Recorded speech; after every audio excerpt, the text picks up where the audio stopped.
The morning sky over northeastern France hung heavy with fog on September 20th, 1944. Visibility was near zero. Most pilots would have stayed grounded, but Charles Carpenter was not most pilots. Through the gray mist, the distinctive sound of a small aircraft engine cut through the morning silence. It was gentle, almost innocent, like a bumblebee on a summer day. But this was no ordinary bumblebee, and this was certainly no ordinary day. Beneath the wings of that small yellow plane hung 6 tubes, 6 bazookas, 6 instruments of destruction, strapped to an aircraft that weighed less than 1,300 pounds. An aircraft originally designed to teach Americans how to fly on lazy Sunday afternoons, now transformed into a weapon that would make hardened German tank commanders abandon their steel fortresses and run for their lives. This is the story of the United States Army's most audacious, most unconventional, and perhaps most insane experiment of the Second World War. This is the story of a high school history teacher who became a legend, a man who took the slowest, most fragile reconnaissance plane in the American arsenal and turned it into a tank destroyer that struck fear into the heart of the German Wehrmacht, a man they would come to call Bazooka Charlie. But to understand how we arrived at this moment with Charles Carpenter diving through anti-aircraft fire in a fabric-covered plane, armed with nothing but raw courage and anti-tank rockets, we need to go back to when the war in Europe hung in the balance, back to when General George Patton's Third Army was racing across France, and back to when one frustrated pilot decided that merely watching the war from above simply wasn't enough. By the autumn of 1944, the Allied forces in Europe were at a critical juncture. The successful invasion of Normandy on June 6th had opened the door to France, and now, 3 months later, American armor was pushing hard toward Germany's borders. The liberation of Paris in late August had electrified the world. Momentum was with the Allies. Hitler's fortress Europe was crumbling. General George Smith Patton Jr. commanded the United States Third Army, and he had one simple directive: go east and go like hell. Patton was perhaps the most aggressive commander the American military had ever produced. His philosophy of warfare was straightforward: attack, attack again, and when you're done attacking, attack some more. There was no defensive posture in Patton's vocabulary. There was only forward, but rapid advancement brought its own challenges. Supply lines stretched thin across hundreds of miles. Fuel became scarce. Ammunition ran low. And as Patton's armor pushed deeper into France, the Germans began to recover from their initial shock. They reorganized, they reinforced, and by mid-September, they prepared to counterattack. The Third Army's spearhead was the 4th Armored Division, commanded by Major General John Wood, a man whose aggressive nature matched Patton's own. Wood earned the nickname Tiger Jack, and he led from the front. Under his command, the 4th Armored had earned a reputation as one of the finest tank divisions in the European theater. They were fast, they were lethal, and they had barely stopped moving since breaking out of Normandy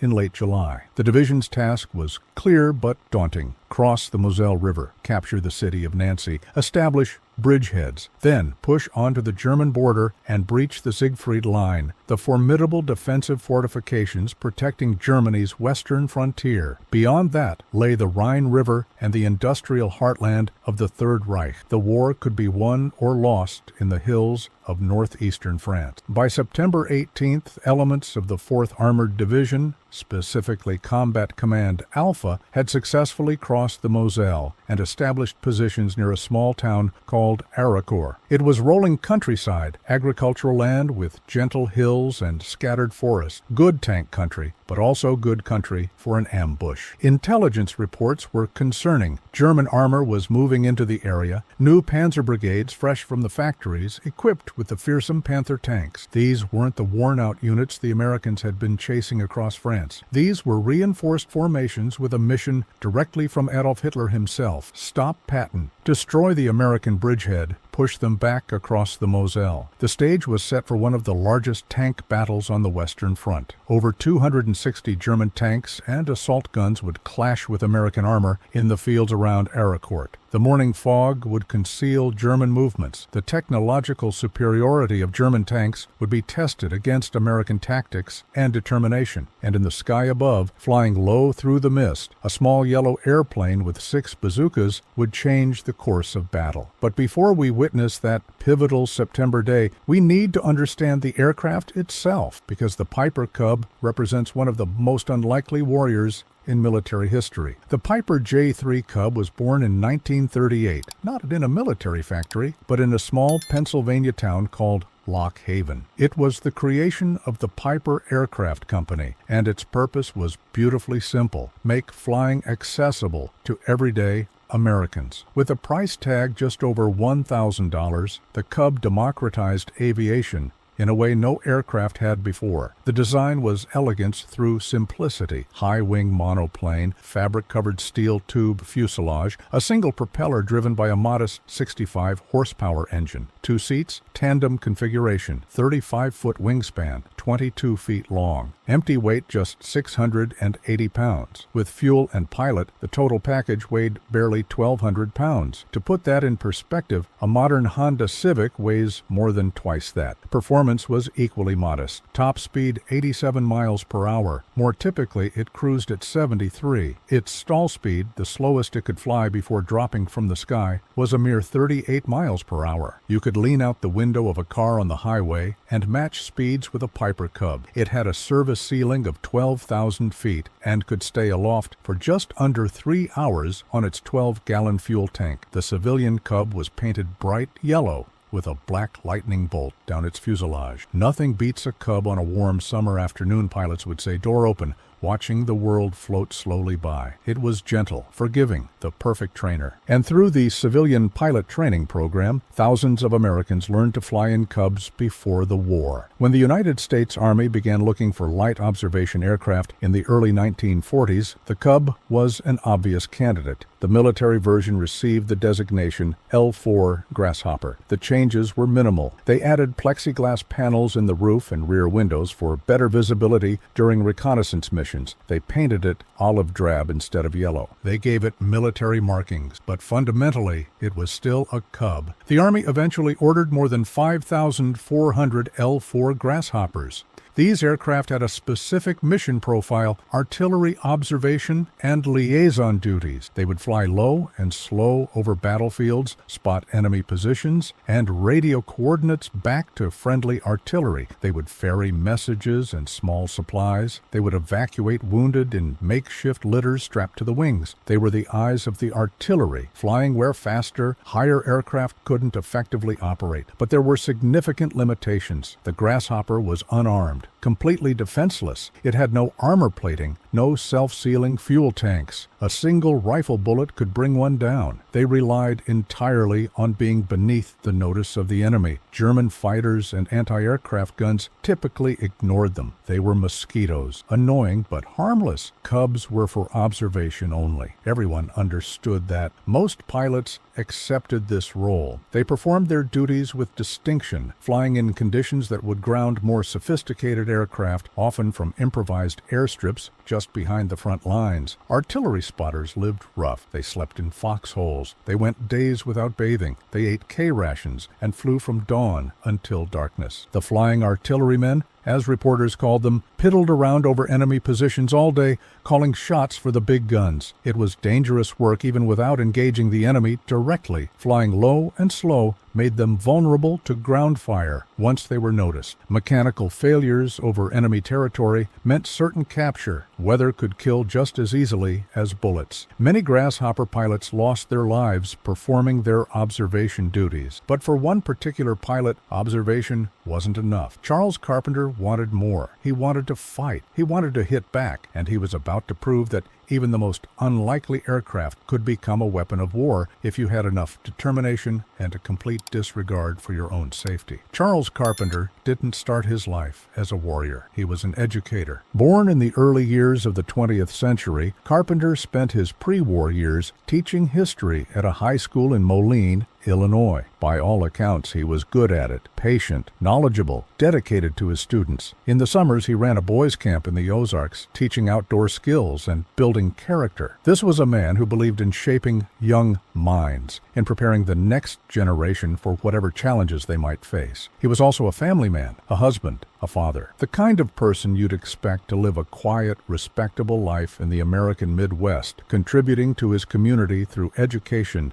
and service. War, when it came to America in December 1941, changed everything for millions of men like Charles Carpenter. Carpenter joined the Army and trained as a pilot. Given his temperament and background, assignment to artillery observation duties made sense. He had the patience for precision work, the discipline for long hours of tedious flying, the intelligence to read maps and terrain. By 1944, now holding the rank of major, Carpenter was assigned to the 4th Armored Division as an artillery observation pilot. He flew an L-4 Grasshopper, serial number 43-300426, manufacturer's number 11717, built during the first week of April 1944. It was shipped overseas as part of the D-Day buildup and eventually made its way to France. The plane became Carpenter's personal aircraft, assigned specifically to him for observation and artillery spotting missions. And for a while, that's exactly what he did. He flew his missions dutifully. He spotted enemy positions. He called in artillery coordinates. He did his job. But something was gnawing at Carpenter, something that separated him from other observation pilots. He couldn't stand being merely a spectator to the war. Below him, men were fighting and losing their lives. American soldiers, many of them barely out of their teenage years, were engaging German tanks and infantry in brutal combat. They were outnumbered, often outgunned, and Carpenter, flying safely overhead, could only watch and call for help. That sometimes came too late. The helplessness ate at him. Other pilots seemed content with their role. They understood the importance of observation. They knew that accurate artillery spotting saved lives and won battles. But Carpenter wanted more direct involvement. He wanted to affect the battle immediately, not relay information for someone else to act upon. He had heard stories from other observation pilots. Rumors, really, tales of crews who had modified their aircraft with weapons. Nothing official, nothing sanctioned. But in the chaos of war, with the right connections and the willingness to bend regulations, some pilots had apparently armed their grasshoppers with bazookas. The idea fascinated Carpenter. The M101 bazooka was a relatively new weapon in the American arsenal. Officially designated the rocket launcher M101, it was a shoulder-fired anti-tank weapon that fired a 60mm rocket-propelled grenade. The shaped charge warhead could penetrate up to 100mm, almost 4 inches of armor plate. Against the thinner top armor of tanks, it could be devastating. Against frontal armor of heavy tanks like the Tiger, it was mostly ineffective. But from above, diving down at an angle, hitting the vulnerable top surfaces, that was a different equation. The warrior spirit that had been dormant in the history teacher was fully awake in Major Charles Carpenter. He was tired of watching, tired of being helpless, tired of calling in coordinates while American soldiers were pinned down by German armor. He wanted to fight, so he made a decision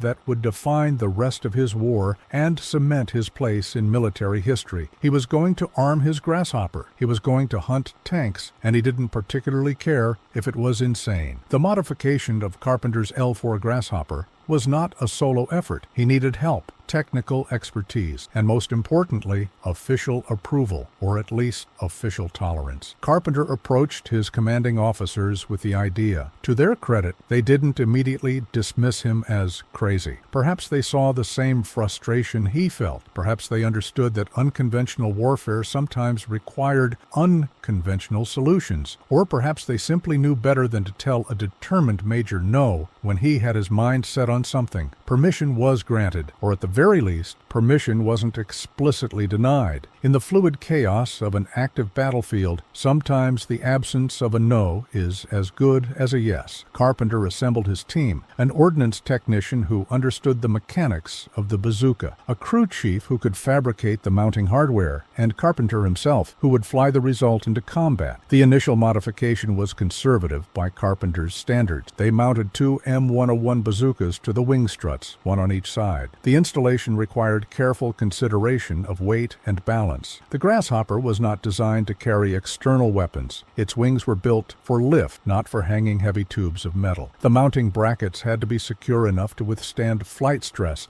and the recoil of firing, yet not so heavy they would affect the aircraft's already limited performance. Wiring was run from the bazookas into the cockpit. Carpenter needed a way to fire them remotely. A toggle switch system was devised, battery-powered electrical ignition. Simple but effective. He could fire each bazooka individually or both simultaneously. The targeting was rudimentary. The Grasshopper had no bomb sight, no sophisticated aiming mechanisms. Carpenter would have to judge distances, angles, and lead times based on experience and instinct. It was point-and-shoot aviation at its most basic. The armed Grasshopper needed a name. Carpenter chose Rosie the Rocketeer, a tribute to Rosie the Riveter, the cultural icon representing the women working in factories and shipyards back home. Those women were building the weapons of war. Carpenter would use those weapons. It was his way of acknowledging that everyone, from factory workers to frontline pilots, was part of the war effort. The first test flight must have been interesting. The Grasshopper, already underpowered, now carried additional weight. The performance was noticeably affected. The already slow aircraft became slower. Maneuverability decreased, but it could still fly. That was the important part, and Carpenter was willing to sacrifice performance for the ability to strike back. His first combat mission with the armed Grasshopper came quickly. He found a German armored car, a wheeled fighting vehicle to be used for reconnaissance and light combat. It wasn't a tank, but it was a target. Carpenter lined up his approach, judged his angle, and fired. The rocket streaked from the wing-mounted tube, trailing smoke. Direct hit. The armored car was eliminated. Carpenter had his first confirmed destruction. The success was intoxicating. It worked. The concept was proven. A slow, fragile observation plane could indeed destroy armored vehicles from the air, but one armored car was minor prey. Carpenter wanted bigger game. He wanted to go after tanks. Real tanks, Panthers, Tigers, the armored behemoths that were tearing through American infantry. He upgraded his armament. The M101 bazookas were replaced with the improved M9 platform, which could fire the M603 high-explosive anti-tank rounds. Better penetration, more reliable fusing. These were the rounds needed to crack open heavy armor, but 2 bazookas weren't enough. If he was going to hunt tanks, he needed more firepower. The final configuration of Rosie the Rocketeer was 6 bazookas, 3 on each wing, 6 chances to hit, 6 armor-piercing rockets that could be launched in rapid succession or all at once in a devastating salvo. The weight penalty was significant. The performance impact was severe, but Carpenter didn't care. He now flew a tank destroyer, the slowest, most vulnerable tank destroyer ever conceived, but a tank destroyer nonetheless. Word spread quickly through the ranks. There was a crazy major flying a Cub with bazookas. The troops started calling him Bazooka Charlie. The nickname stuck. Soon, even official reports referred to him that way. Charles Carpenter, history teacher from Moline, Illinois, had become Bazooka Charlie, tank hunter of the 4th Armored Division. His tactics were as unconventional as his aircraft. The Grasshopper's slow speed was actually an advantage for precision attacks. He could loiter over a target area, identify threats, and set up his attack run methodically. The aircraft's quiet engine, especially at low throttle settings, meant he could often approach undetected. Tank crews, buttoned up inside their metal boxes, focused on ground threats, frequently didn't hear him coming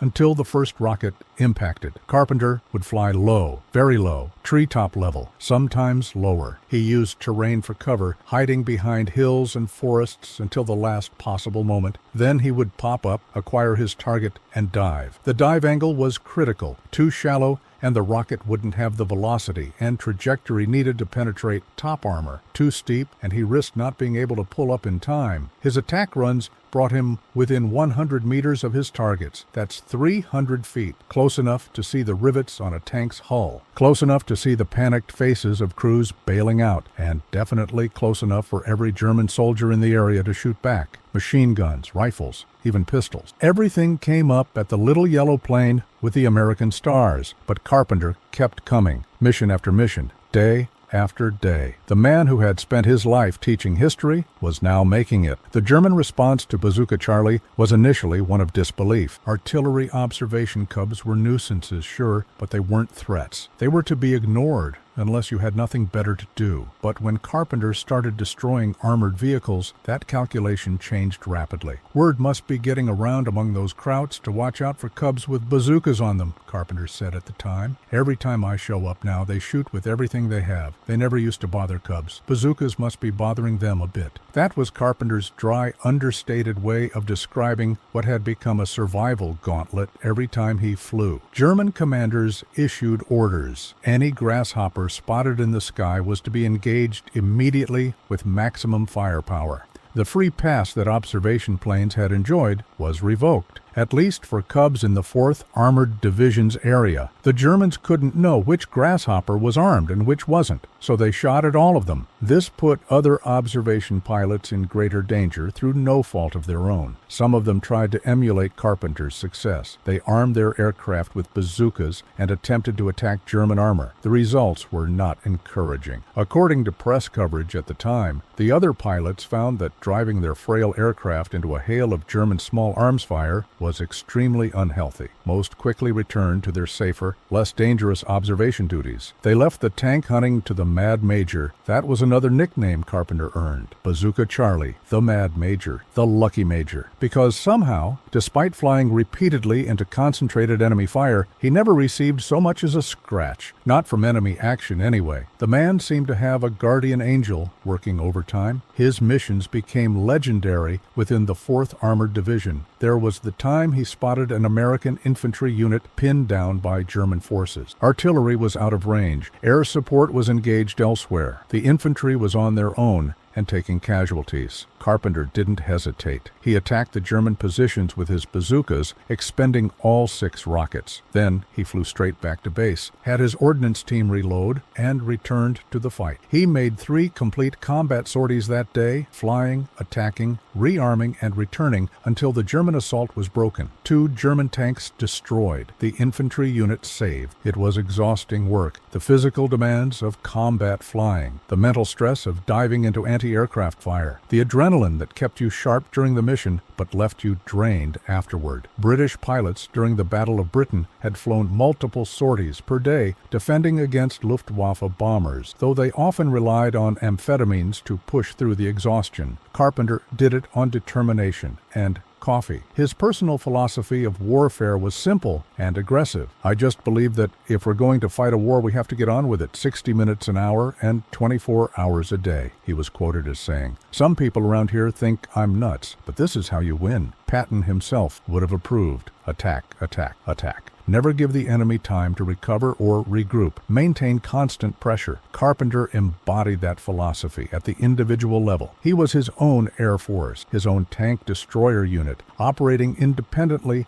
and striking wherever he found targets of opportunity. But it was the Battle of Aracourt where Bazooka Charlie would write his name into the history books with indelible ink. September 19th, 1944. The morning dawned with thick fog blanketing the Lorraine countryside. Visibility was measured in yards, not miles. It was weather that grounded most aircraft. But it was also weather that allowed German armor to move with relative impunity, hidden from the American air superiority that had been devastating their formations in clear conditions. The German 5th Panzer Army had assembled a powerful force. 2 new panzer brigades, the 111th and the 113th, equipped with brand new Panther tanks straight from the factories. The Panther was a formidable weapon. Its 75mm gun could penetrate the frontal armor of an American Sherman tank from 2,000 meters. Its sloped armor made it difficult to destroy from the front. On paper, it was superior to anything the Americans had. But these brigades had problems. The crews were inexperienced, pulled from training schools, and thrown into combat with minimal preparation. The tanks themselves, while technologically advanced, were mechanically unreliable. The Panthers had a habit of breaking down, and perhaps most critically, German command and control was fractured. Orders came directly from Hitler, and they were unrealistic. Retake Nancy, destroy the American bridgehead, stop Patton, simple objectives that ignored the reality on the ground. The German attack began in the pre-dawn darkness of September 19th. Panther tanks and armored vehicles moved through the fog toward the positions held by Combat Command Alpha of the 4th Armored Division near Ericourt. The Americans were caught somewhat by surprise. Early morning fog had neutralized their ability to see the Germans coming. Artillery observation was impossible. Air support couldn't fly in these conditions, or so everyone thought. Charles Carpenter thought differently. Around noon, the fog began to lift slightly. Not much, but enough. Enough for a crazy man in a grasshopper to take to the air. Carpenter took off from his forward airstrip and climbed into the gray murk. Visibility was still terrible. Most pilots would have turned back, but Carpenter pressed on, flying low, using what limited visibility he had to navigate by terrain features. He was looking for German armor, and he found it. Through breaks in the fog, Carpenter spotted a company of German Panther tanks and armored cars advancing toward Ericourt. A company. That's 12 to 15 tanks plus support vehicles. Below him was concentrated armor that could devastate American positions if it reached them intact. This is what he had trained for. This is what he had armed his aircraft for. This was his moment. The approach was nerve-wracking. The fog worked both ways. It concealed him from the Germans until he was close, very close, but it also meant he couldn't see them clearly until he was nearly on top of them. Navigation was by instinct and glimpse. He had to trust his judgment of speed and position. There was no room for error. Carpenter positioned his Grasshopper for an attack run. The German formation was moving, unaware of the threat descending from the gray sky above them. He nosed the aircraft down into a shallow dive, picking up what little speed the Grasshopper could muster. 100 meters altitude, 50 meters. The Panthers filled his vision. He could see the German tank commanders in their cupolas scanning for ground threats, oblivious to the tiny aircraft dropping from the fog. He flipped the switches. All 6 bazookas fired in rapid succession. 6 smoke trails. 6 rockets streaking downward. Impacts. Explosions. The lead Panther lurched to a stop, smoke pouring from its engine deck. Another tank showed damage. The formation scattered in confusion. Tank commanders who had been standing in their cupolas ducked down and buttoned up. The entire column stopped moving. Carpenter pulled up hard, the Grasshopper's fabric-covered wings straining under the G-forces. Anti-aircraft fire erupted. Machine gun tracers reached up like deadly fingers, trying to swat the impudent plane from the sky. Rifle bullets punched through the thin fabric of his aircraft, but the engine kept running. The controls responded. He was still flying. Out of ammunition, Carpenter turned for home. The return flight was tense. Every strange sound from the engine was potential disaster. Every gust of wind could be structural damage manifesting. But the tough little Grasshopper brought him back. He landed at his forward airstrip, the ground crew already running toward him with wide eyes. The aircraft was riddled with bullet holes. How he hadn't been hit personally or had something critical damaged was miraculous. Carpenter didn't stop to count his blessings. He had the ordnance team reload all 6 bazookas, fresh rockets, fresh batteries for the ignition system, a quick check of the aircraft. The bullet holes were superficial, fabric damage only, nothing structural, nothing critical. The plane was flyable. He took off again, back into the fog, back into combat. He found the German formation again, now more dispersed and alert to aerial threats. But Carpenter didn't care. He attacked anyway, diving through a curtain of anti-aircraft fire that made his first run look tame. More rockets fired, more impacts, more destruction. Then back to base. Reload, and out again. A third time that afternoon, 3 complete combat sorties against the same German armored formation. By the end of the day, Carpenter had fired at least 16 bazooka rockets at the advancing enemy. Official reports would credit him with immobilizing 2 Panther tanks and several armored cars. Witnesses on the ground reported higher numbers. Either way, the impact was undeniable. The German attack on that section of the line faltered. The Panther formation, already hampered by mechanical breakdowns and inexperienced crews, lost its momentum in the face of American resistance and the unnerving attacks from the sky. Tank commanders who had survived Carpenter's assaults reported that the psychological impact was as significant as the physical damage. No one felt safe. If a tiny observation plane could appear from nowhere and destroy tanks, what else might the Americans have? More importantly, Carpenter's attacks had enabled a trapped 4th Armored Division Waterpoint support crew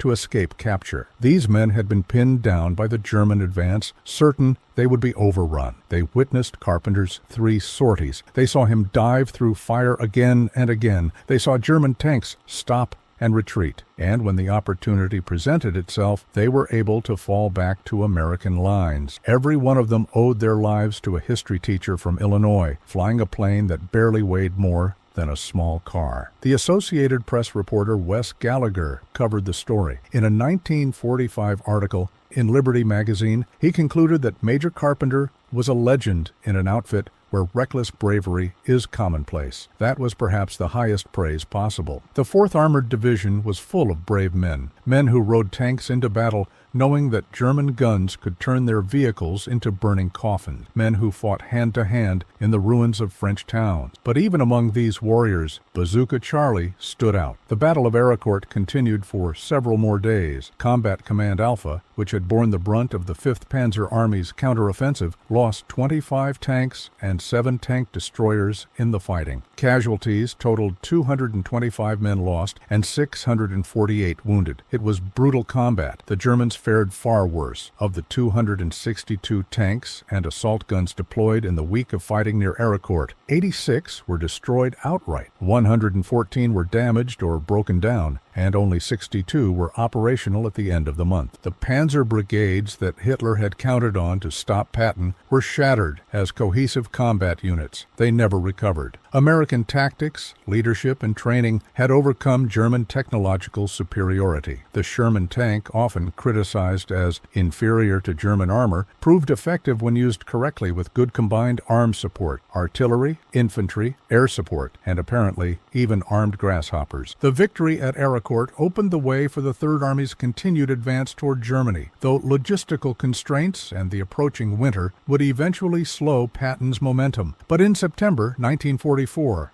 it was a crucial triumph, and Charles Carpenter played his part. The missions continued after Aricourt. Carpenter kept hunting. His official tally by war's end would be 6 confirmed tank destructions. 2 of them were Tiger-wide heavy tanks, among the most feared armored vehicles Germany produced. Witness accounts and unofficial reports suggested the actual number was higher, possibly as many as 14 tanks destroyed. The discrepancy between official and unofficial counts was common in combat. Confirmation required multiple witnesses and often physical verification, which wasn't always possible in fluid battlefield conditions. But the numbers, however impressive, don't tell the full story. It's not just about how many tanks Carpenter destroyed. It's about the impact his actions had on German operations. Every time he appeared in the sky, German armor had to button up and take defensive measures. Movement was disrupted. Formations scattered. Commanders were distracted from their primary objectives. The psychological warfare aspect was significant. German soldiers were trained to fear specific threats: Allied fighter bombers, artillery barrages, tank attacks. But a tiny, slow observation plane that could appear silently from behind a tree line and fire anti-tank rockets? That was outside the playbook. It was unnerving, it was unpredictable, and it was devastatingly effective precisely because it was so unexpected. Carpenter flew most of his missions alone. The Grasshopper had 2 seats, but the second seat added weight. Weight meant reduced maneuverability and slower speed. In combat against German armor, every bit of performance mattered. So Carpenter usually flew solo, just him, his aircraft, and 6 bazookas. No wingman, no backup. If he went down, there was no one to call for help or confirm his position. It was as pure a form of solo aerial combat as existed in World War II. Other pilots in the 4th Armored Division tried to replicate his success. A few aircraft were armed similarly, but none achieved the results Carpenter did. Some historians attribute this to superior flying skill. Others point to Carpenter's complete disregard for personal safety. The truth was probably a combination. He was good, he was brave, and he was lucky. That rare trifecta that separates the merely competent from the legendary. The ground troops loved him. Infantry soldiers who had been saved by his intervention told stories. Tank crews who had been supported by his attacks spread his reputation. The name Bazooka Charlie became known throughout Patton's Third Army. Morale among the troops improved, knowing that somewhere above them a crazy major in a yellow plane was hunting German tanks on their behalf. One of Carpenter's longest and most intense missions occurred in October 1944. He destroyed 4 German tanks and an armored truck in a single month. These weren't accidents or lucky shots. Each destruction represented a carefully executed attack run under fire. Each one risked his life. Each one made the odds of his luck running out a little higher. But Carpenter kept flying, kept attacking, kept hunting. His philosophy remained unchanged. Attack, attack, and then attack again. He once told a reporter that his idea of fighting a war was to stay on the offensive constantly, never let up, never give the enemy breathing room. It was exhausting. It was dangerous, but it was effective. The aircraft itself became a symbol. Rosie the Rocketeer, with her distinctive nose art and 6 bazooka tubes, was unlike anything else in the skies over Europe. Carpenter's daughter, Carol Apache, would later describe the situation with perfect clarity. It was like a sparrow trying to attack an elephant, except this sparrow had fangs. That image captures the essence of what made Carpenter's story remarkable. The mismatch, the audacity, the sheer improbability of it all. A fabric-covered plane designed for teaching people to fly, now engaging armored vehicles that weighed 45 tons. It shouldn't have worked. By every reasonable military calculation, it was tactically unsound. The risk-to-reward ratio was terrible. The survival odds were poor. But war isn't always reasonable. Sometimes unconventional solutions to conventional problems are exactly what's needed. Sometimes a man with courage and a crazy idea can change the outcome of battles. Charles Carpenter proved that. As the war in Europe ground toward its conclusion through the brutal winter of 1944 and into the spring of 1945, Carpenter continued his missions. The German army was in retreat now, fighting desperately to delay the inevitable, but the outcome was no longer in doubt. The Allies would win. It was only a matter of time and cost. Carpenter survived. That's perhaps the most remarkable part of the story. Hundreds of combat missions flown in an unarmed or lightly armed aircraft, repeated exposure to ground fire, multiple sorties into concentrated anti-aircraft defenses, and he never received a serious wound. The nickname the Lucky Major was well earned. By the time of Germany's unconditional surrender in May 1945, Major Charles Carpenter had accumulated an impressive collection of decorations. The Silver Star, one of America's highest awards for valor. The Bronze Star with Oak Leaf Cluster. The Air Medal with Oak Leaf Cluster. Each award represented specific acts of bravery and achievement. Together, they painted a picture of a man who exemplified the warrior spirit. But Carpenter didn't fight for medals. He fought because American soldiers needed support, and he had the ability to provide it. He fought because sitting safely overhead while men were being torn apart on the ground wasn't acceptable to him. He fought because someone had to, and he was willing. After the war, Charles Carpenter returned to civilian life. He went back to teaching, back to running his boys' camp in the Ozarks, back to being a husband and father. The transition from warrior to educator must have been jarring. How do you go from diving through anti-aircraft fire to teaching adolescents about the American Revolution? How do you reconcile the man who destroyed tanks with the man who builds character in young boys? Carpenter didn't talk much about his war experiences. That was typical of his generation. The men who fought World War II often kept their stories to themselves. They had seen things, done things, lost friends. The memories were painful and private. Carpenter was no exception. He passed away in 1966, long before his exploits became widely known outside military circles. His daughter, Carol, would later work to preserve his legacy, researching his service and sharing his story. Through her efforts, the world learned about Bazooka Charlie in detail. The aircraft, serial number 43-30426, Rosie the Rocketeer herself, had an interesting journey after the war. She was transferred to civilian ownership and registered in Switzerland, then later in Austria. For years, she flew as a yellow civilian Cub again, towing gliders and carrying tourists. The holes from German bullets were patched, the bazooka mounts were removed. She was just a Cub again. But history has a way of catching up. Researchers eventually identified the aircraft's military history. The serial number matched, the manufacturer's number matched. This was the actual Rosie the Rocketeer. This was Bazooka Charlie's plane. In 2004, restoration expert Colin Powers completed work on another L-4 and displayed it at the National Aviation Heritage Invitational in Reno, Nevada. During the event, he found a business card tucked in the door of the aircraft. It was from the Reno fire marshal, who identified himself as the nephew of Charles Carpenter. The connection sparked interest in locating the original aircraft. Through years of detective work and international cooperation, Rosie the Rocketeer was found in Austria. She had been preserved by the Austrian Aero Club as one of the first aircraft registered in that country after the war. A generous donor acquired the aircraft and brought her back to the United States. Colin Powers performed a full restoration, returning the aircraft to her wartime configuration. 6 bazooka tubes were fabricated and mounted on the wing struts. The distinctive nose art, originally painted by Carpenter himself, was recreated by Carpenter's granddaughter, Erin Pata. Every detail was researched and authenticated. The goal was historical accuracy. Today, Rosie the Rocketeer is displayed at the American Heritage Museum in Hudson, Massachusetts. She hangs suspended in the War in Europe gallery, frozen in an eternal attack run behind a German Panther tank. The juxtaposition is perfect. The tiny yellow grasshopper diving on the massive armored vehicle, exactly as Charles Carpenter flew her over the fields of France in 1944. And here's something remarkable. The aircraft is maintained in flying condition. Several times each year during special events at the museum, Rosie the Rocketeer takes to the air again.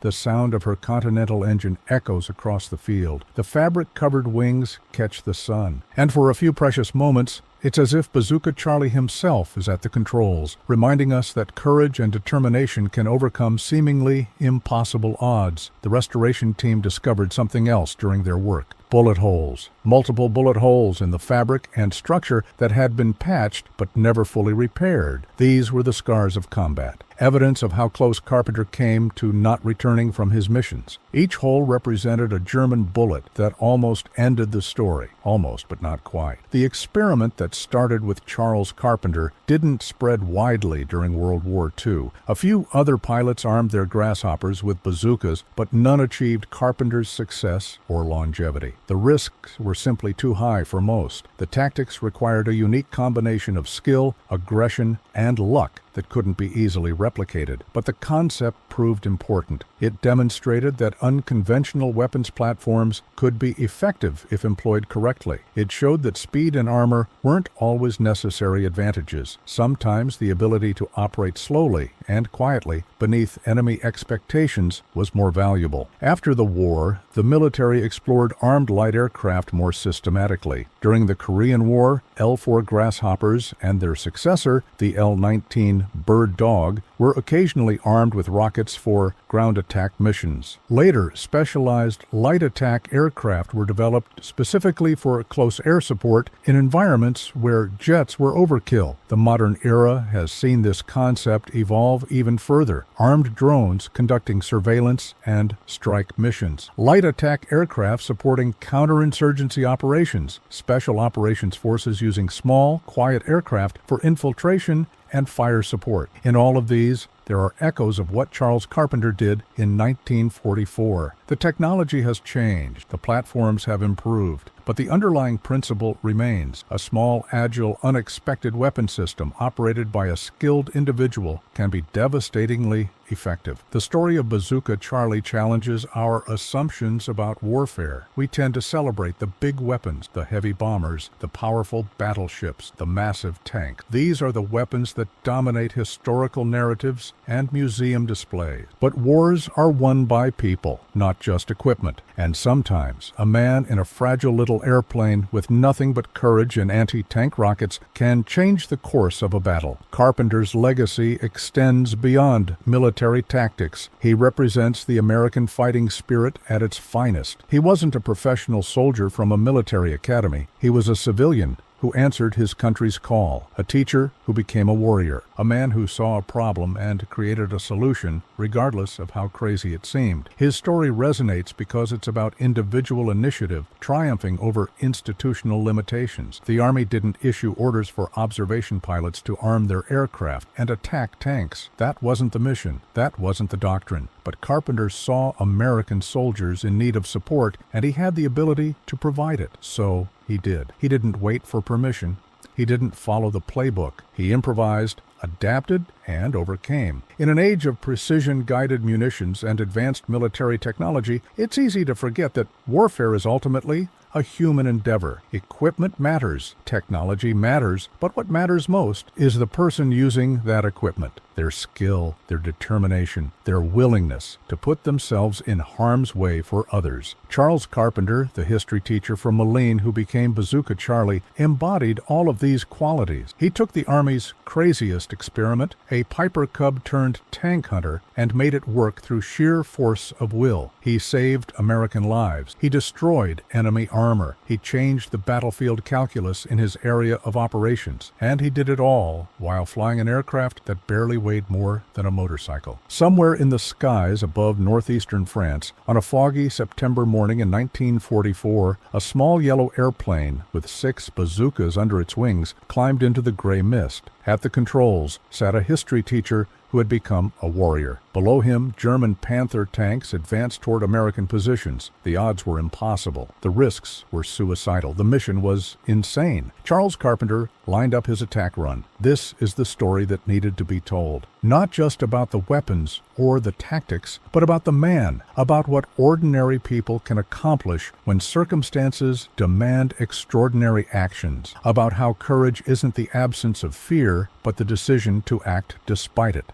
The L-4 Grasshopper was never meant to be a weapon of war. It was meant to teach people to fly on lazy Sunday afternoons. It was meant to be gentle and forgiving and safe. Charles Carpenter transformed it into something else entirely, a tank destroyer, a lifesaver, a symbol of American ingenuity and determination. When you visit the American Heritage Museum and see Rosie the Rocketeer suspended in her eternal dive toward that Panther tank, take a moment to really look at her. See how small she is, how fragile, how utterly unsuited for combat she appears. Then imagine flying that aircraft into concentrated anti-aircraft fire. Imagine diving to within 100 meters of enemy tanks. Imagine doing that not once but hundreds of times. That's what Charles Carpenter did. That was the Army's craziest experiment, a Piper Cub turned tank hunter. And it worked because one man refused to accept that it couldn't. In the final analysis, that's what makes the story of Bazooka Charlie so powerful. It's a reminder that the most important weapon